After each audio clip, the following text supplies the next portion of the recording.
Let's go. You're listening to Making Data Simple, where we make the world of data effortless, relevant, and yes, even fun.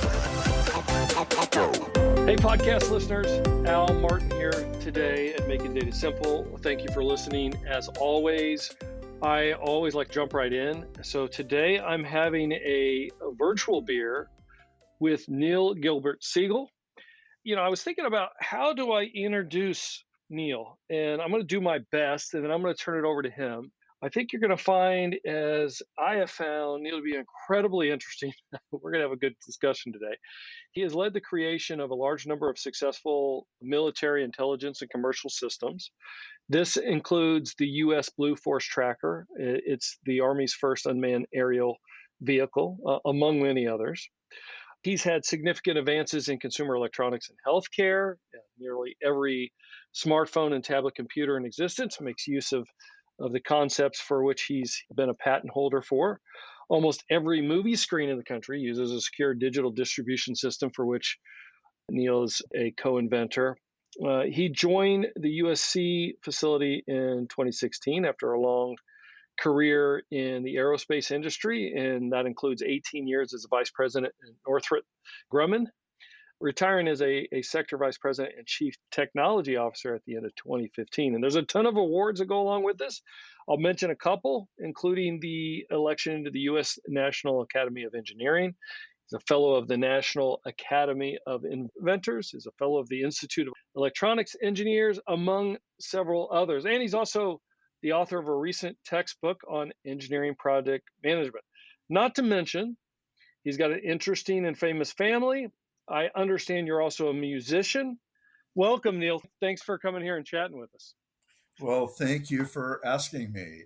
It's kind of fun to work with IBM. When I was at Northrop, I did a lot of work with IBM, and now, of course, I actually carry the title IBM Professor of Engineering. So it's kind of fun. So I saw that. So tell me about the IBM and part of that title. So, just when I joined the USC faculty, they offered me the endowed chair called the IBM Professor. But what I found out actually from IBM is that in the 1960s and 70s, IBM endowed about 8 or 10 professorships in engineering around the country. And then kind of lost track of them all. And IBM has actually recently, in the last few years, tried to find all of them and find all of us. And we actually have a little group of all the IBM professors, and we get together once a year and exchange ideas and chat. It's kind of fun. Terrific. Look, I learn something new about IBM every day. Glad to work here. How do you describe yourself? You're into a lot of different things, which I want to talk about, by the way. Professionally, I have been an engineer. My original academic training was as a mathematician, and I got a couple of degrees and went to work and discovered systems engineering on the job in the aerospace industry and fell in love with it and got a lot of on-the-job training and mentorship from great professionals at the company, and then later went back and did a PhD in systems engineering. I worked 39 years in the aerospace industry, and it was a lot of fun. It was a great experience. I finally decided I was ready to slow down. The aerospace industry was great, but it was pretty intense being the chief technology officer of a gigantic corporation. So I decided to slow down, and so I retired a few years ago from that and took the job on the faculty at USC. That doesn't really sound like retirement, though. No, well, it feels like retirement. So, well, given where you came from, you mean? Yeah, I mean, it's a lot less. I had 12,000 employees at Northrop and responsible for lots of things. And yeah. And here, of course, I have the well-being of a number of students in my hand and so on and so forth, but it's just a much more relaxed time. What's your brand? I mean, the question is what binds everything together? Because as I, look through your bio, there's unmanned aerial vehicles, there's even music. You've got some patents in reducing unintended interactions between drugs. I mean, when I start reading like the technology piece, I'm like, I got it, and I look at that. And then you go into like interaction between drugs. I mean, you're like everywhere. Well, what's the thread that binds everything together? Well, I think it's using system engineering methodology to make the world better. What we do in systems engineering is we don't look first at the technology, but we look at the mission that is trying to be performed, whether it's doctors or whether it's the army or whether it's some industry like energy or healthcare or entertainment. They've got some mission. And so we look at the sequence of events, which I call the mission threads, by which they do their jobs today. And we look for ways to improve that. And so what I always try to do is to look for what I call the radical improvement in these mission threads, which is kind of independent of technology. And then what you do is you look for technology to see if the new mission thread can be made feasible. So it's kind of interesting because as the person who carried the title Chief Technology Officer for many, many years, I'm actually doing this mission engineering as kind of the first thing. So, which means you can apply it to a lot of problem domains, right? So, of course, I applied it to the U.S. government and the military and the intelligence community and civilian government, Medicare and Social Security and things like that. But as you noted, I've applied it in some other domains as well, sometimes kind of by accident. In developing a lot of my command and control systems, which was a particular specialty of mine, military command control systems for many, many years. The internet was first developed to operate over wires. I mean, originally phone lines and modems, right? And Hmm. we just happened to be one of the first people that tried to deal with the problems of making internet protocols and networks operate over wireless systems. So a lot of the basic issues associated with doing that were solved by my team. And that resulted in a small stack of patents having to do with all kinds of things, having to do with mobile devices and ad hoc networks and how to deal with no matter what the situation is, you probably have less bandwidth when you're wireless compared to wired, right? And you have a different set of security issues, and devices can be lost and captured. And what do you do about all that? That got me into all that influence on consumer electronics. How do most of your ideas come to you? Are they usually somebody comes to you and say, "Look, hey, we've got a problem, and can you solve it?" Or is it more of throwing a dart at the board, and you move the board to where the dart lands because you find something interesting, and it becomes something that I don't know you want to pursue? A little bit of both. I mean, Oh, yeah, no, most of the time it's that somebody who's a mission practitioner, but not necessarily a technologist, like a senior military officer or a senior person from the entertainment industry or whatever, approaches me and says, we've got this problem, and I wonder if I can talk to you about it. Mostly I'm invited in to help revolutionize some mission. that makes sense. And by the way, I at first I had a question on, it wouldn't seem to me that you'd write an engineering project management textbook. And we'll get to that in a minute. But now I kind of get it. It seems like it's a method in which you're able to solve those problems. But hold that for a second. I want to get to data. But you've got an interesting path, and I want to talk about. So you helped develop the first unmanned aerial vehicle. Can you talk about that a little bit? Yeah, well, the US's first unmanned aerial vehicle. The Israelis were probably ahead of us a little bit.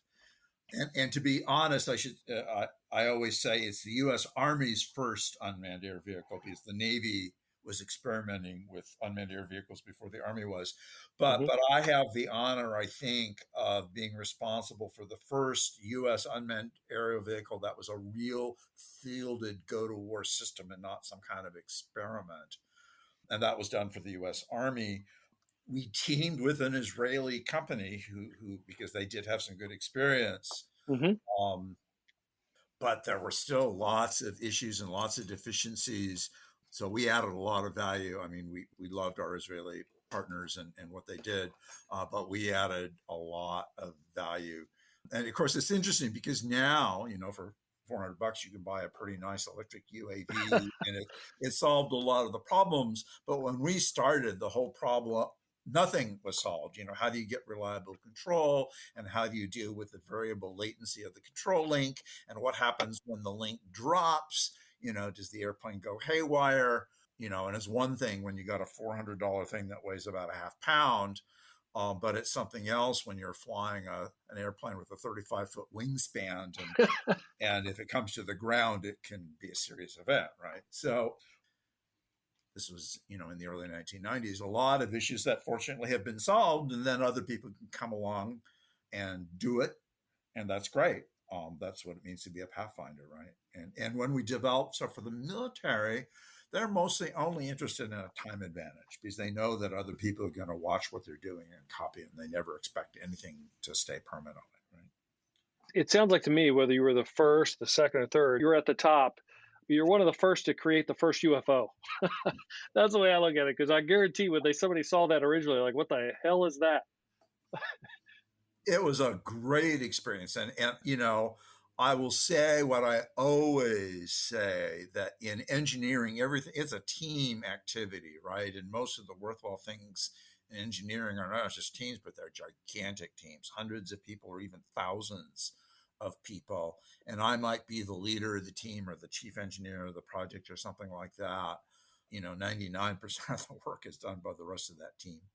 So you also talk about, you have concepts in every smartphone and tablet computer. Can you give us some examples? Well, the whole business of how to run TCP and IP over low bandwidth radios, some of the basic concepts of how to manage a network of mobile devices and ad hoc devices, what to do when a device is lost or stolen. So the whole business of remote erase, for example, and a whole bunch of other obvious kinds of remote security administration features. Even something as fundamental as the idea that on a mobile device, it can be turned relative to the cardinal points, north and south and stuff, and therefore the display automatically orients itself. And drug prescriptions, checking for safety through systems. Go ahead. Yes, Talk this about happened that. when I was very young. I was involved in one of the first systems.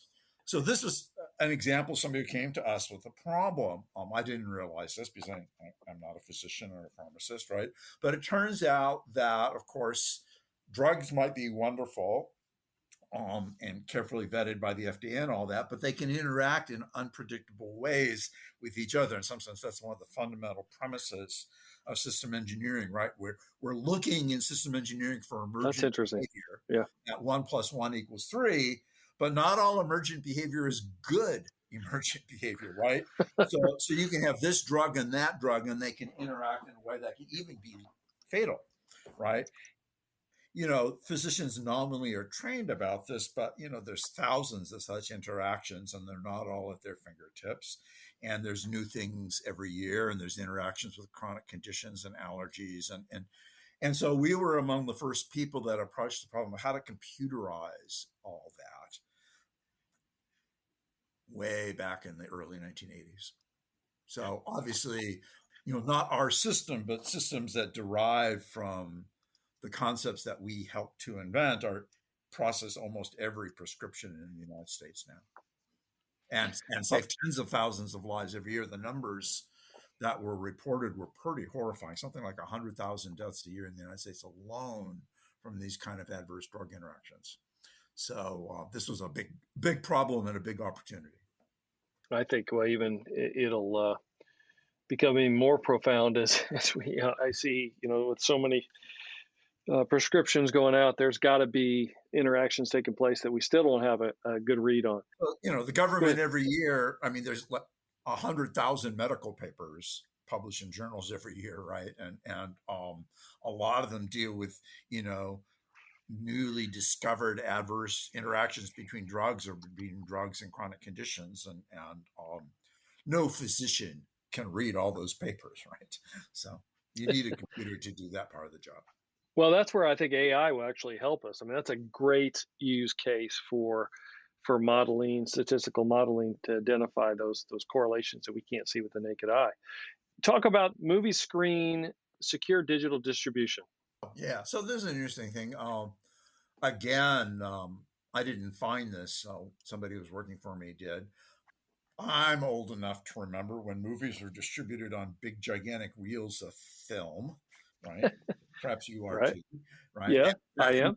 Usually more than one reel of film. So that was a gigantic problem. I remember going to a company here in Hollywood when I was starting to work on this problem.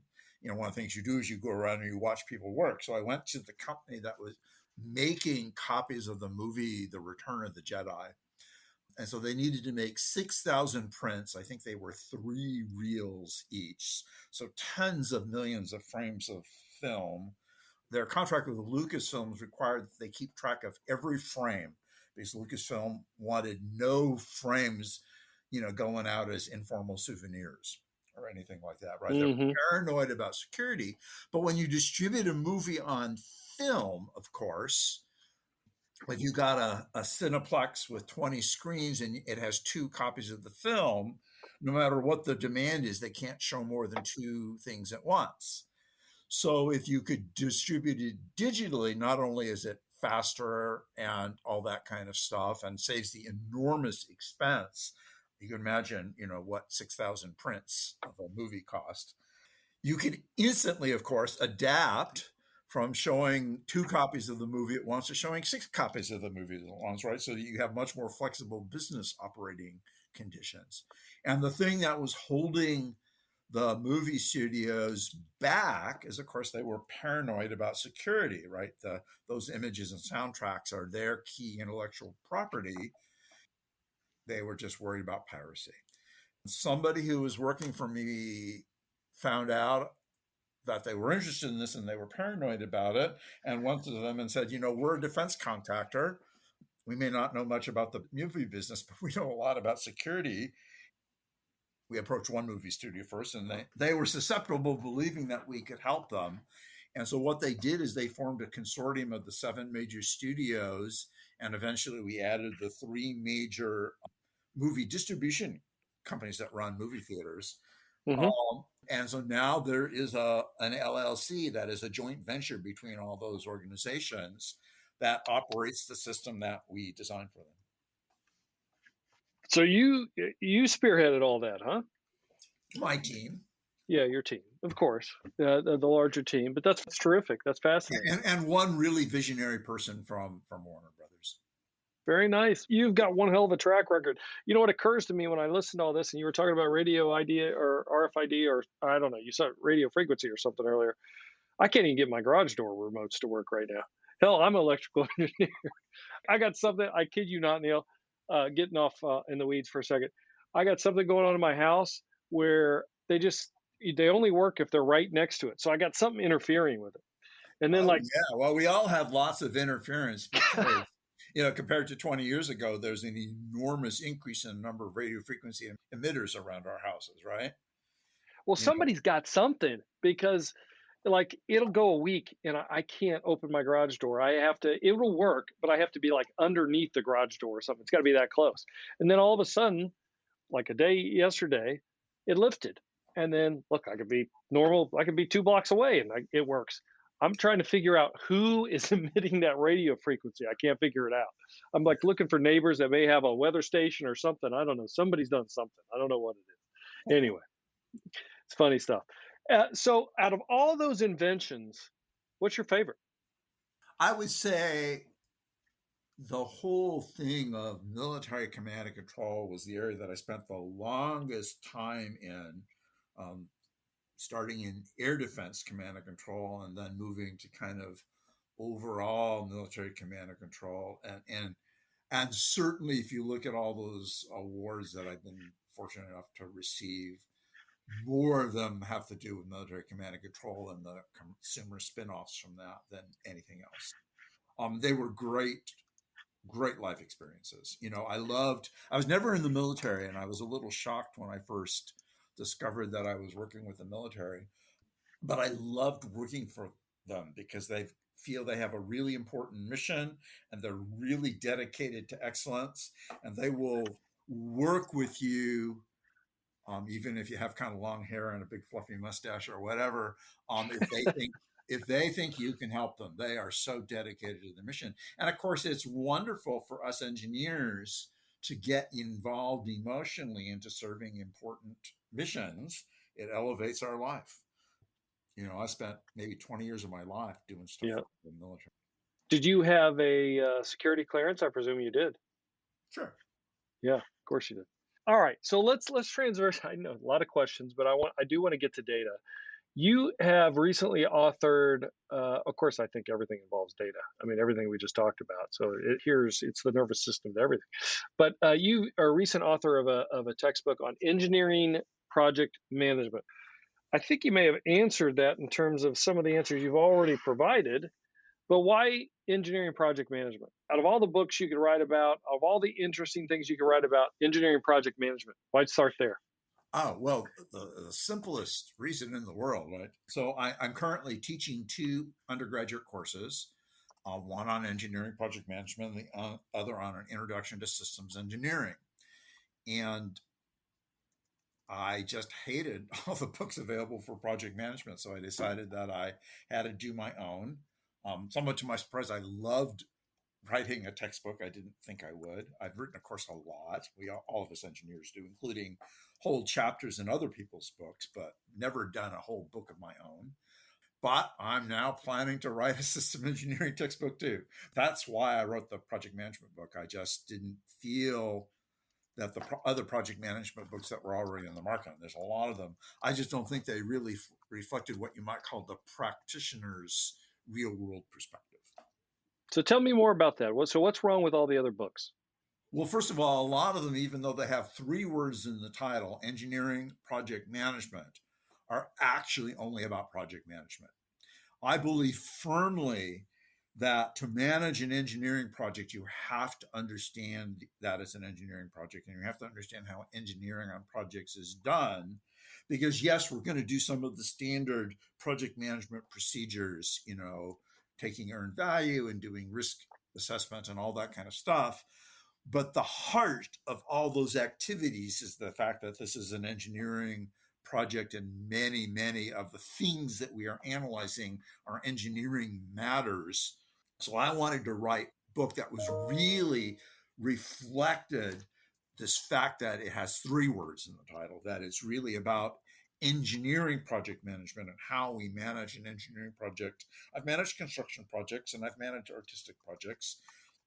And they're great experiences and they're great things and worthwhile things to do, but they're different than managing an engineering project.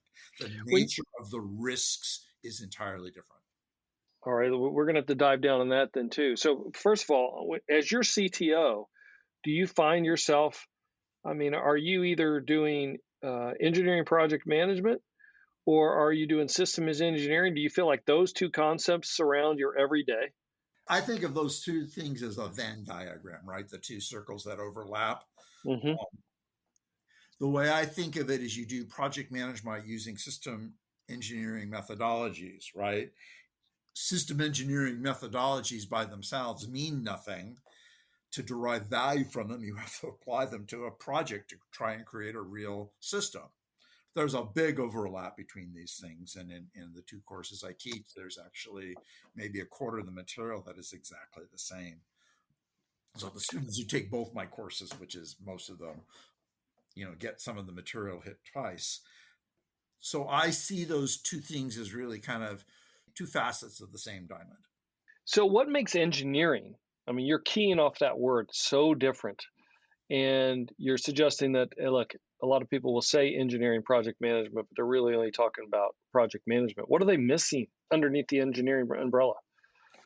Because most of the actual decisions and analyses, now we're driving towards data, right? Most of the actual analyses you do have to do with engineering matters and the nature of the risks, the degree of accuracy or the variable degree of accuracy, and so on. And the consequences are very, very different for engineering projects than, say, for artistic or construction projects, right? In construction projects, you're seldom dealing with absolutely new invention, right? There's building codes, and the specific look of your building might be the same, but there's building codes that define how the foundation is supposed to be and how the structure is supposed to be and how the plumbing and electrical stuff is supposed to be. You're not inventing a lot of new techniques, but it is the essence of the kind of engineering that I do that we are inventing in every project. I mean, in some sense, nobody's going to pay a lot of money for a new engineered system unless it's better, right? Which means you're inventing some stuff. that makes those projects, in my experience, materially different. What makes the project management piece of different as it relates to when you're inventing? How does that change? How does the Because methodology? look, the methodology has to recognize the complexity and centrality of the engineering assessment.